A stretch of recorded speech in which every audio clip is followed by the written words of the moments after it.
We need to talk about the ick. If you're not familiar with the ick, a writer for Refinery29 defines it as a common phenomenon where you are suddenly and inexplicably repulsed by your partner.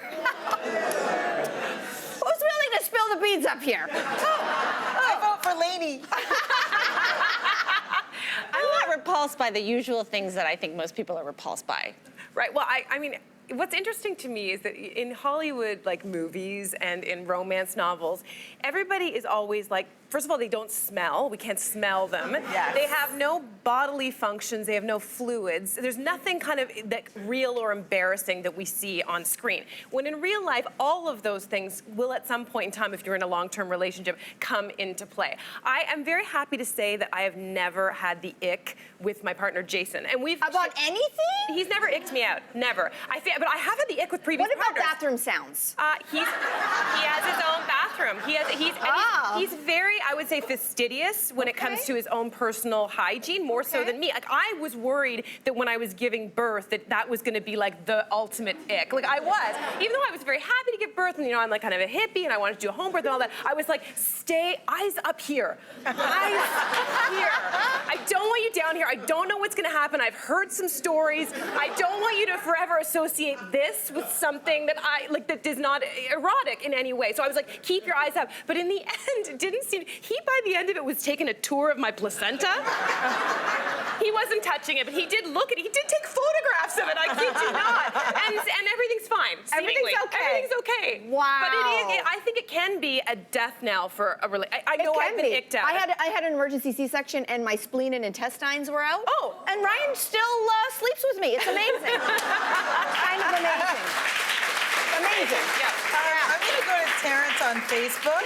I guess he's talking to his partner because he says, please don't kill me, babe. But when she eats things and then sucks her fingers afterwards, man. Right? And then he says, but I love her and I wouldn't trade her for anything in the world. Okay, so I contemplated about this one. I thought, do I share this story? Yes. Don't I share? Right? And then I thought, we're amongst friends. So anyway, so there's I don't know, maybe 5, 6, 7 years ago, I was doing a little something with my face, and you know how you find maybe like a little hair somewhere, right? So I found it, and I thought, oh, and I tried to brush it off, and then I realized it was attached.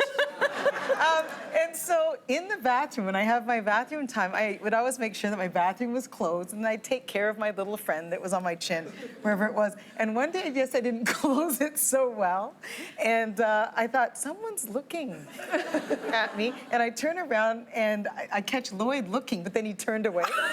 And so a couple days later, I saw on my bathroom counter, I saw this hair removal thing, and I went, oh, I guess he saw.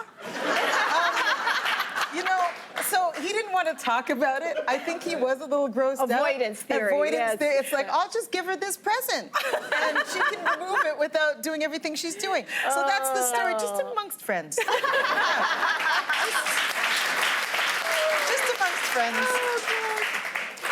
I love all that. You know, I love everything bodily grossness. I love farts, I love pimples, I love talking about poo. So that kind of thing doesn't bother me. But Sorry if you're eating lunch wherever you're watching. I love it. But I am a really superficial, fickle person. I can be turned off by somebody very quickly for not bodily things, but for other things. Like, just, if they pull up in a certain car that I hate, that's it. I am not going out with you. So it's like a mental ick. It's a mental, I'm really judgy, as you know.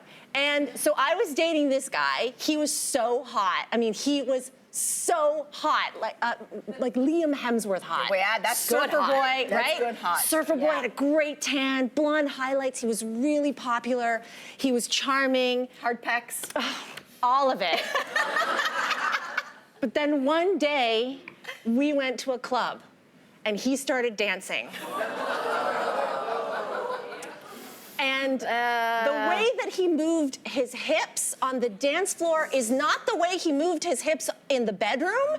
And that was it. I didn't go home with him that night. I was like, that, it's over. It's over. That is what icks me. So I think that we all know that. Yeah, it's we all very know our icks. extreme. You gotta know your icks.